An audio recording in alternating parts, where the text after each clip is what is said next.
Alright, here we have our first video for electric circuits. Below we have a basic circuit. We have our battery or our power source. This is the positive terminal of the battery and the negative terminal of the battery.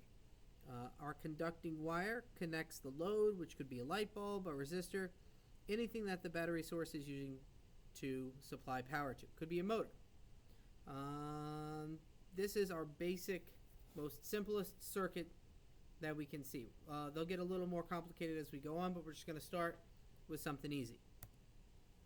Alright, electric potential. We're going to learn about all parts of the circuit. Charge flows where there is a difference in electric potential. So my battery will continue to push electrons through the circuit as long as there is a difference in electric potential. You can think of it as pressure. So the pressure is pushing the electrons out of one side and letting them enter into the other. When the battery is expended is when all of the negative charge has moved into a state of equilibrium. So now there's no more charge of flow. The electrons have no reason to move. There is no electric pressure pushing it. There is no force. So there's no more Coulomb's law. There's no more reason for them to move from left to right. The electric potential of the battery is called its voltage. So a 12-volt battery has more voltage than a 6-volt battery. You would say twice the electric pressure.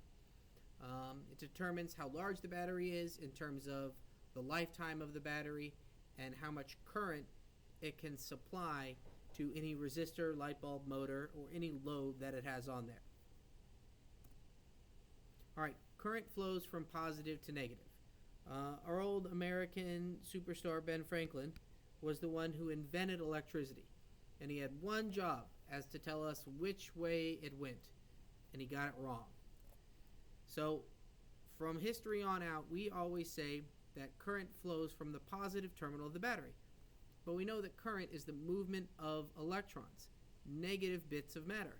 So where is a negative particle going to want to move to? It's going to want to move towards the positive terminal of the battery. But do we correct that mistake? No.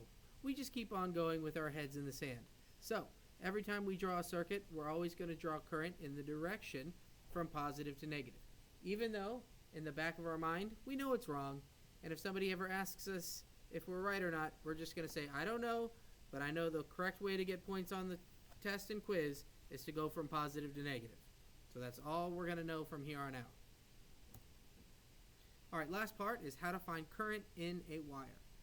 So any cross section of a wire here, in order to measure the current, it's all these little electrons and how many of them are flowing through this cross section of wire per every second.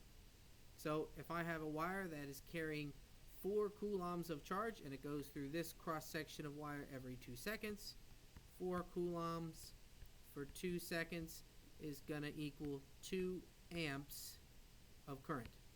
Now that's a whole heck of a lot of current. 4 coulombs is a whole heck of a lot of charge. 0.07 amps can kill you, and your house has a circuit breaker, so anything over 20 amps is going to shut down that room or group of rooms in your house. So 2 amps is a decent amount of current. That's usually what you use to power your microwave, or if you try to get your microwave, your hair dryer, and your oven going all at once, that's going to blow the fuse in the circuit breaker. So 2 amps is a good amount. It's not overly impressive, but anything over 20 amps, you could wind up in trouble. Alright, so next we will deal with simple circuits and how to start to solve for all the other parts.